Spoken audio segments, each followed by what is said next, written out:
जबलपुर में नकली remdesivir injection racket के मामले में बड़ी खबर आपको बता दें। आरोपी सरबजीत सिंह मोखा के सिटी हॉस्पिटल पर बड़ी कार्रवाई की गई है और केंद्र सरकार ने सीजीएचएस की लिस्ट से हटाया सिटी हॉस्पिटल को। केंद्र सरकार के सीजीएचएस अपर निदेशक ने इस पूरे मामले में कारण बताओ नोटिस जारी किया और सिटी हॉस्पिटल में 500 मरीजों को नकली इंजेक्शन लगाने का आरोप है और गंभीर आरोप के चलते यह कार्रवाई की गई। और कर्ण हमारे संवाददाता हैं फोन लाइन पर। कर्ण, लिस्ट से तो हॉस्पिटल बाहर हो गया, लेकिन आगे क्या कुछ कार्रवाई होगी इस पर? देखिए, बिल्कुल आप लगातार देख रहे हैं, हम भी लगातार अपने दर्शकों को ये सूचना दे रहे हैं कि सरबजीत सिंह मोखा जो कि सिटी हॉस्पिटल का संचालक है, उसके द्वारा नकली रेमडेसिविर इंजेक्शन को खपाया गया, मरीजों को लगाया गया। उसके बाद जहां प्रदेश सरकार ने अपना सख्त रुख जो है वो अख्तियार किया, उसके बाद केंद्र सरकार की ओर से सीजीएस जो पूरी प्रणाली है, व्यवस्था है, उसके अपर निर्देशक ने ये कार्रवाई की है।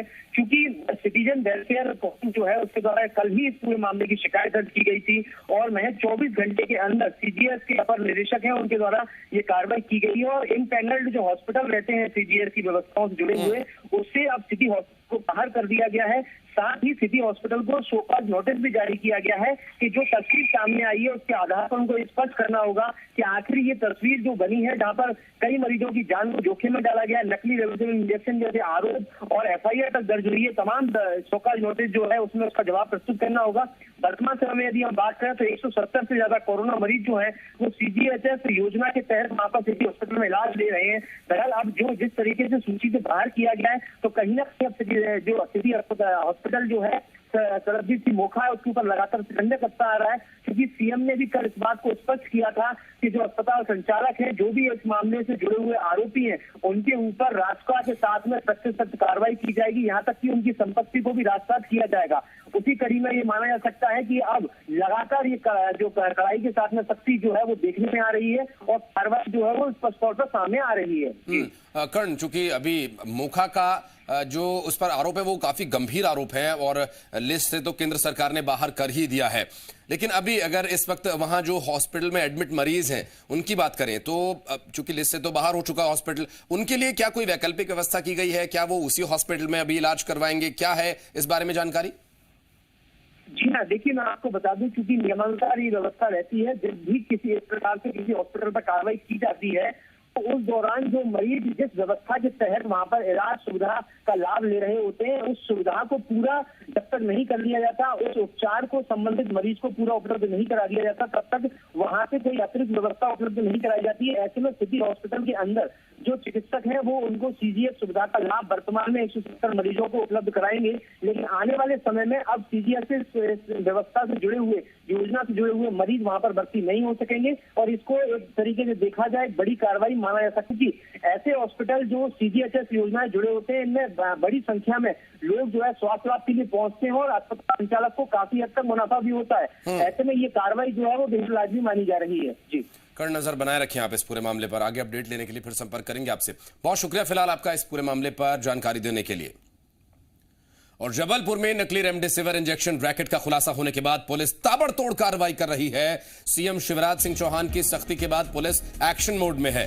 नकली रेमडेसिविर इंजेक्शन मरीजों को लगाने के आरोप में सिटी अस्पताल के संचालक सरबजीत सिंह मोखा को गिरफ्तार कर लिया गया है। आरोप यह है कि सरबजीत सिंह मोखा ने अपने अस्पताल में 500 नकली इंजेक्शन मरीजों को लगाए। गिरफ्तारी के बाद मोखा से पुलिस ने पूछताछ की और करीब 2 घंटे तक ये पूछताछ चली और जांच अधिकारियों के मुताबिक नकली रेमडेसिविर का रैकेट बहुत बड़ा हो सकता है।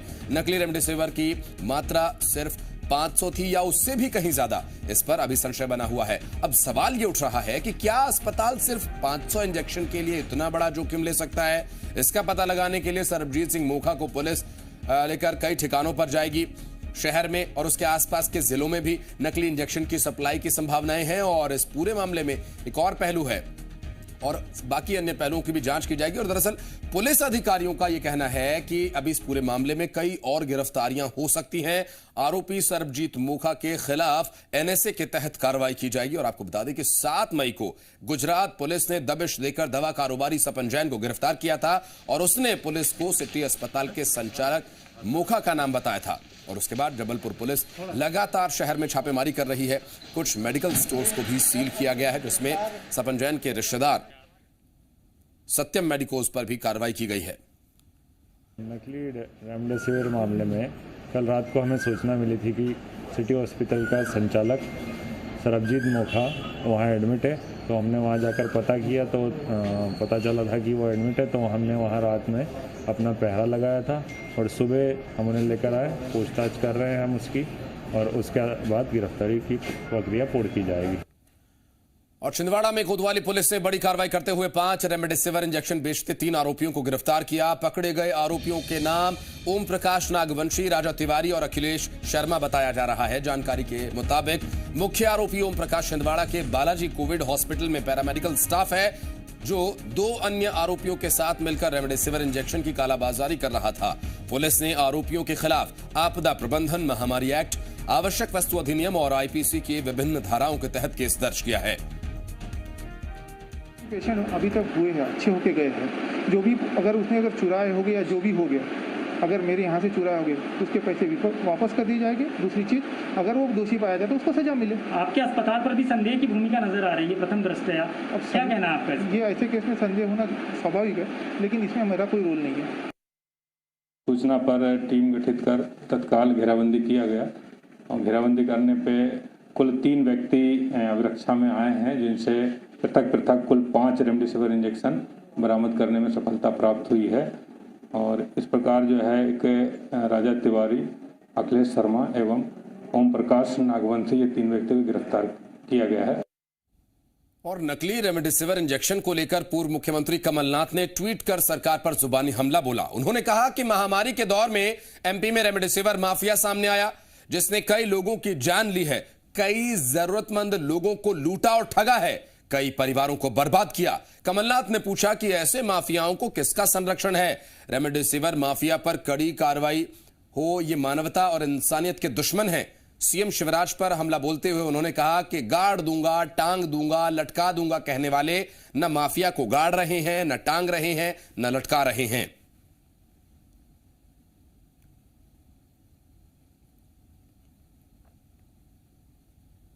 दरअसल कमलनाथ के ट्वीट पर बीजेपी प्रदेश मंत्री रजनीश अग्रवाल ने कहा कि इंजेक्शन की कालाबाजारी करने वालों पर लगातार कार्रवाई हो रही है और ऐसे लोगों पर रासुका के तहत भी कार्रवाई हो रही है। किसी कांग्रेस सरकार में इस प्रकार की कार्रवाइयां हुई हो तो बताएं, क्योंकि जिस प्रकार के कृत्य मात्र महाराष्ट्र, राजस्थान, छत्तीसगढ़ और उनके संगी साथी के पार्टियों के राज्य में हो रहे हैं और किसी से छिपे हुए नहीं है। मुझे लगता है कि जिस प्रकार की कांग्रेस राजनीति कर रही है और जो विदेशी कंपनियों की वैक्सीन की दलाली और वकालत कर रहे हैं, वो कम से कम इस प्रकार के काम ना करें।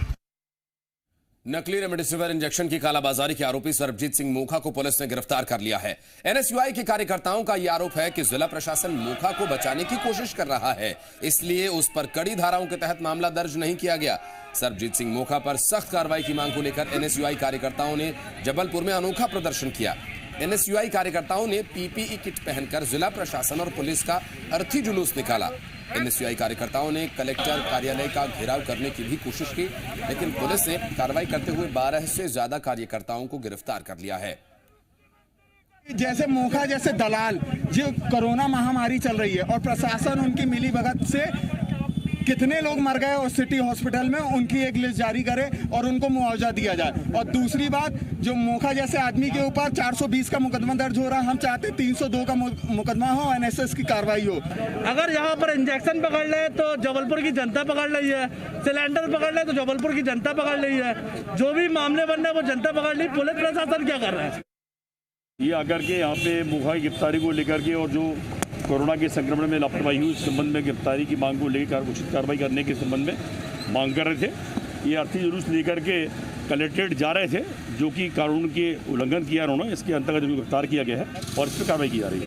आपको बता दें कि मध्य प्रदेश की पर्यटन एवं संस्कृति मंत्री उषा ठाकुर ने कोरोना को हराने के लिए अजीब तर्क दिया।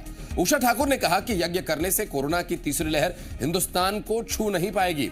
अपनी बात को सही ठहराने के लिए उन्होंने कहा कि ये कर्मकांड और अंधविश्वास नहीं है, बल्कि पर्यावरण को शुद्ध करने के लिए यज्ञ एक चिकित्सा है।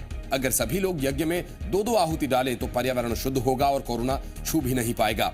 आपको बता दें कि मंत्री उषा ठाकुर इससे पहले भी ऐसे ही बयान दे चुकी हैं। लोगों को जागरूक करने के लिए वो खुद ही लापरवाही कई बार बरतती नजर आई और कई बार सार्वजनिक जगहों पर बिना मास्क के ये देखी गई हैं। पर्यावरण की शुद्धि के लिए अभी 10, 11, 12 और 13 सुबह 10 बजे सब लोग एक साथ आहुतियां डालें, पर्यावरण को शुद्ध करें, क्योंकि महामारियों के नाश में अनादिकाल से इस यज्ञ की पावन परंपरा, ये यज्ञ चिकित्सा है, ये धर्मांधता नहीं है, ये कर्मकांड नहीं है, ये यज्ञ चिकित्सा है पर्यावरण को शुद्ध करने की। तो आइए हम सब 2-2 आहुति डालें और अपने खाते का पर्यावरण शुद्ध करें। तीसरी लहर हिंदुस्तान को छू नहीं पाएगी। और राजधानी भोपाल से सटे ग्रामीण इलाकों में कोरोना संक्रमण की लहर अब तेजी से बढ़ रही है। जी मीडिया की टीम ने जब गोलखेड़ी, बिनापुर, हिनौतिया, जागीर, निपानिया जाट, दुपाड़िया और रायपुर गांव जाकर ग्राउंड जीरो का हाल जाना तो ये पता चला कि कई गांव ऐसे हैं जहां हर रोज कोरोना लक्षण वाले 30 से 35 मरीज मिल रहे हैं। आशा और आंगनबाड़ी कार्यकर्ता घर घर जाकर इस पर सर्वे कर रही हैं और कोरोना लक्षण वाले मरीजों को दवा देकर उन्हें होम आइसोलेशन में मदद कर रही हैं। 6 गांवों में सामुदायिक स्वास्थ्य अधिकारी डॉक्टर खुशबू बताती हैं कि रायपुर गांव में हर रोज 30 से 35 ऐसे लोग मिल रहे हैं जिन्हें सर्दी, जुकाम या बुखार की शिकायत है। 20-25 है। 20-25 पेशेंट ऐसे हैं जी जिनको लक्षण है, उनको जी क्या दे रहे हैं? उनको पैरासीटामोल दिया है और काढ़ा दे रहे हैं। मोदी सरकार द्वारा जो काढ़ा आया था वह दिया है और सर्दी जुकाम की गोलियां दे रहे हैं। अभी कितने दिन सर्वे करते हो गया? 3 दिन हो गए सर्वे करते हुए। अभी 3 ही दिन हुआ है? जी हाँ। और कितने घरों का सर्वे हो गया अभी? हमारे ये 75 घर हो गए। गाँव में कितने घर हैं? पूरे गांव में है हमारे 117। 117 जी हाँ जी। दवाइयाँ हमारे पास एंटीबायोटिक्स हैं सारी, जो भी हम इसमें यूज़ करते हैं, है ना, और एंटीपायरेटिक्स हैं। अगर फीवर आ रहा है, बुखार आ रहा है उन्हें, तो एंटीहिस्टामिन ड्रग्स हैं। जैसे रात में दिक्कत होती है तो हम सोने के टाइम में सिट्राजिन वगैरह देते हैं। मल्टीविटामिन टैबलेट्स हैं, जिंक हैं, जो इम्यूनिटी के लिए हम दे रहे हैं उन्हें। जाँच के लिए आप लोगों ने कितने लोगों को रेफर किया अभी तक? जाँच के लिए हमने अभी यहाँ से 2 या 3 लोग को ही रेफ़र किया है। कोरोना संक्रमण अब शहर के बाद गाँवों में भी फैलने लगा है।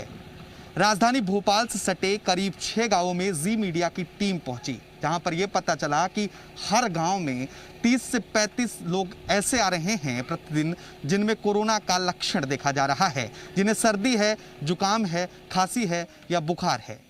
किल कोरोना अभियान के तहत आंगनवाड़ी कार्यकर्ता और आशा कार्यकर्ता घर घर जाकर सर्वे कर रही हैं।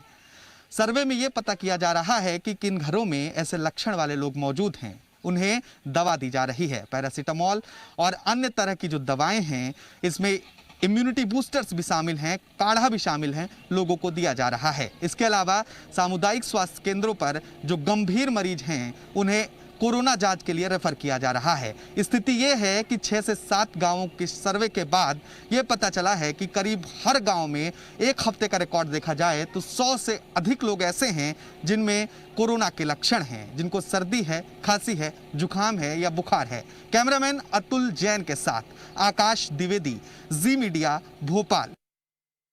ग्वालियर के ग्रामीण क्षेत्रों में भी कोरोना तेजी से पैर पसार रहा है, जिसे देखते हुए जिला प्रशासन ने भी सख्ती बढ़ाना शुरू कर दिया। जिन गांवों में कोरोना के ज्यादा केसेस देखने को मिल रहे हैं, कलेक्टर ने उन गांवों को 10 दिन के लिए माइक्रो कंटेनमेंट जोन बनाने का निर्देश दिया। गांव में आने जाने पर पाबंदी लगा दी है। ब्लॉक स्तर पर सभी सामुदायिक स्वास्थ्य केंद्रों पर कोरोना जांच का काम भी शुरू हो चुका है। ग्रामीण क्षेत्रों में संचालित होने वाले अस्पतालों में 1000 बेड्स बढ़ाने का प्रस्ताव दिया गया। डबरा में एक कोविड सेंटर खोलने का प्रस्ताव तैयार किया गया। वहीं प्रभारी मंत्री प्रद्युम्न सिंह तोमर लगातार इलाकों का दौरा कर हालात का जायजा ले रहे हैं।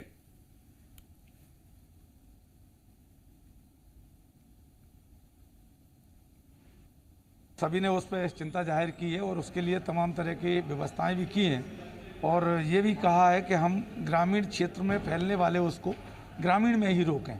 और ये भी व्यवस्था की है कि अब जो बार बार जांच कराने के लिए सिविल अस्पताल और वहाँ भेज रहे थे, और वो व्यवस्था गांव स्तर पर भी करने वाले हैं कि जल्दी से जल्दी हम इसको वहीं की वहीं रोकें। और ये भी तय हुआ है क्राइसिस मैनेजमेंट की बैठक में कि अभी क्या लॉकडाउन सिर्फ शहर तक था, अब लॉकडाउन गाँव में भी करेंगे। ग्रामीण क्षेत्र में हम लोगों ने अभी कॉल सेंटर बना दिया है, वहाँ एम्बुलेंस खड़ी कर दी है। गांव-गांव में हमारा कोरोना का जो किल कोरोना अभियान है, सर्वे है, वो शुरू हो गया है। एमएमयू जाके सैंपलिंग कर रही हैं। शिवपुरी और दतिया बॉर्डर पे जहाँ पे केस ज़्यादा हैं, वहाँ पे हमने सख्ती बढ़ाने के निर्देश दिए हैं। पन्ना जिले में बहने वाली केन की सहायक नदी रुंझ में कई शव मिलने से हड़कंप मच गया। नंदनपुर गांव के पास नदी में शव नदी के किनारे दिखाई दे रहे हैं, जिन्हें ग्रामीणों ने देखा और नदी के पास जाना बंद कर दिया। ग्रामीणों के मुताबिक करीब 6 शव हैं जो 3-4 दिन से किनारे लगे हुए हैं, लेकिन प्रशासनिक अमला अभी तक यहां आया नहीं। रुंझ नदी पन्ना जिले की सीमा में ही बहती है, जिससे कहा जा रहा है कि ये शव जिले के ही हैं। यहाँ 5-6 लाशें पड़ी हैं, 5-6 दिन हो गए। ये ग्राम पंचायत के तहत की है, अभी उसका कोई वो ही नहीं हुआ। लिहाजा को देख के सुन के पूरा गांव दहशत में है कि पानी पिएंगे तो पिएंगे कहाँ, जब हैंडपंप हमारे खराब हो जाएंगे। अभी देखें तो यहाँ पर पूरा पानी गंदगी दे रहा है। शहडोल में बढ़ते कोरोना संकट के बीच एम्बुलेंस संचालकों की मनमानी से भी मरीज के परिजन परेशान हैं। एम्बुलेंस संचालक मनमाने दाम वसूल रहे हैं, जिससे दिक्कत और बढ़ गई है। वहीं अब शहडोल में फर्जी एम्बुलेंस चलाकर लोगों से मनमाना किराया वसूलने का भी मामला सामने आया। जानकारी के मुताबिक शहर के बॉबी ट्रैवल्स का संचालक सुनील लांबा टैक्सी परमिट पर एम्बुलेंस लिखवाकर नियमों के उलट टैक्सी को एम्बुलेंस के रूप में चला रहा था, जिसके खिलाफ पुलिस ने कार्रवाई की और पुलिस ने ट्रैवल एजेंसी के संचालक और ड्राइवर को गिरफ्तार भी कर लिया है। अपराध क्रमांक 219/2021 धारा 420-188 आईपीसी महामारी अधिनियम 339 और मोटरयान अधिनियम 39-192 की धारा पंजीबद्ध की गई है और आरोपी इसमें सुनील लांबा और उनका एक चालक विश्वनाथ कुशवाहा, इनके विरुद्ध में अपराध पंजीबद्ध करके और विवेचना की जा रही है। बढ़ते आगे आपको बता दें, खंडवा की जनता के लिए ये एक राहत की खबर। दरअसल जल्द ही संत सिंगाजी थर्मल पावर प्लांट से अब ऑक्सीजन मिलना शुरू हो जाएगी, जिससे खंडवा और मुंदी के अस्पतालों में जरूरतमंद मरीजों को आसानी से ऑक्सीजन मुहैया करवाई जा सकेगी। दरअसल सिंगाजी थर्मल पावर प्लांट से हाइड्रोजन उत्पादन प्लांट लगा हुआ है और हाइड्रोजन गैस तैयार करते समय ऑक्सीजन भी रिलीज होती थी, जो हवा में छोड़ दी जाती थी। और कोरोना की दूसरी लहर में ऑक्सीजन की कमी के चलते अधिकारियों ने अहमदाबाद की कंपनी से संपर्क किया, जिसके बाद अहमदाबाद से रेडीमेड ऑक्सीजन संग्रहण plant Singaji thermal power plant पर पहुंचा और अधिकारियों ने इसे स्थापित करने का भी काम शुरू कर दिया है। प्लांट से 10 क्यूबिक मीटर ऑक्सीजन प्रति घंटा संग्रहित की जा सकेगी, जिसे कंप्रेस करके ऑक्सीजन सिलेंडर्स में भरा जा सकेगा। हमारा ऑक्सीजन प्लांट अहमदाबाद से अभी शाम को आज पहुंचा है। इसका इरेक्शन कमीशनिंग का काम आगे किया जाएगा। कंपनी का एराक्स कंपनी का सर्विस इंजीनियर यहाँ पे है। ऐसी उम्मीद है कि हम शीघ्र किसी ऑक्सीजन उत्पादन प्रारंभ करेंगे। खबर ग्वालियर से, जहां बढ़ते कोरोना संक्रमण को काबू करने के लिए 50 बेड का एक और कोविड केयर सेंटर तैयार किया गया।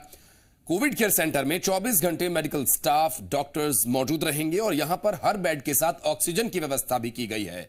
50 बिस्तर के इस सेंटर में 16 बिस्तर महिलाओं के लिए आरक्षित किए गए हैं और यहां मरीजों के इलाज के साथ उन्हें योग व्यायाम भी करवाया जाएगा, जिसके लिए एक प्रशिक्षक की भी यहां पर नियुक्ति की गई है।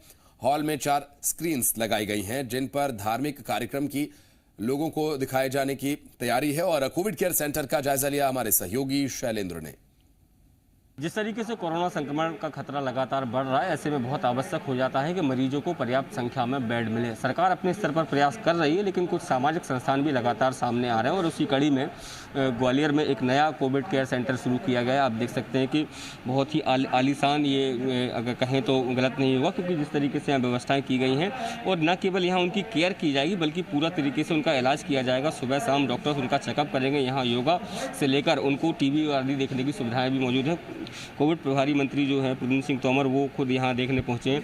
सर, आप यहाँ जायजा लेने पहुँचे हैं, जिस तरीके से बेड की संख्या कम हो रही है, ऐसे में अब समाज से भी आगे आ रहे हैं, किस तरीके से आप देखते हैं उनकी इस पहल को और क्या कहेंगे इसके बारे में? मैं निश्चित रूप से उन समाज सेवियों को प्रणाम करता हूँ जो निकल के घर से आए। आज ये कोविड सेंटर 50 बिस्तर का सर्व सुविधायुक्त निःशुल्क लोगों को यहाँ इलाज मिलेगा, योगा भी होगा, उनके को भजन कीर्तन सुन सकें उसकी व्यवस्थाएं हैं।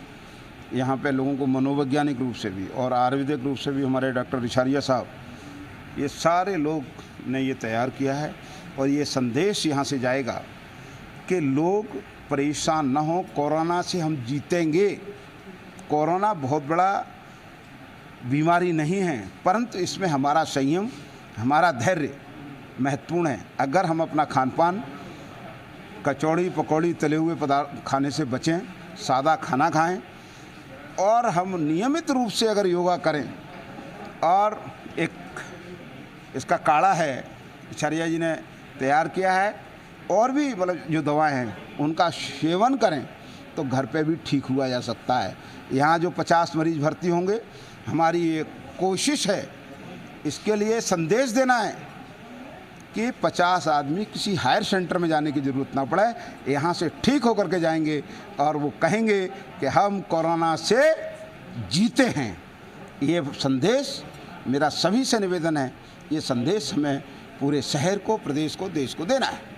तो जिस तरीके से आप देख सकते हैं कि यहाँ सर्व सुविधा युक्त जो कोविड केयर सेंटर बनाया गया है और उसमें जो लोग यहाँ आएंगे खासकर उन लोगों को रखा जाएगा जो हॉस्पिटल्स में हैं और लेकिन उनको बहुत ज़्यादा डॉक्टर्स के देखरेख की आवश्यकता नहीं, उन लोगों को यहाँ रखा जाएगा ताकि वो स्वास्थ्य लाभ यहाँ ले सकें। और जो सरकारी अस्पताल या निजी अस्पताल है जिसको बेड की संख्या की जो लगातार कमी आ रही है उससे भी बचा जा सके। कैमरामैन विजय के साथ शैलेंद्र सिंह, जी मीडिया, ग्वालियर। बढ़ते आगे आपको बता दें कि रीवा में कोरोना से जंग जीतने के लिए मजबूती मिली है, चूंकि यहां 400 बिस्तर का एक कोविड केयर हॉस्पिटल बनकर तैयार हो गया है। वहीं ऑक्सीजन प्लांट भी यहां तैयार किया गया जिससे हर रोज 100 सिलेंडर्स भरे जा सकते हैं। कोविड केयर सेंटर में मरीजों के लिए फ्री में नाश्ता, खाने पीने की व्यवस्था की गई है और जिन रोगियों के पास होम आइसोलेशन की सुविधा नहीं है उनके लिए ये कोविड सेंटर काफी काम आ सकता है।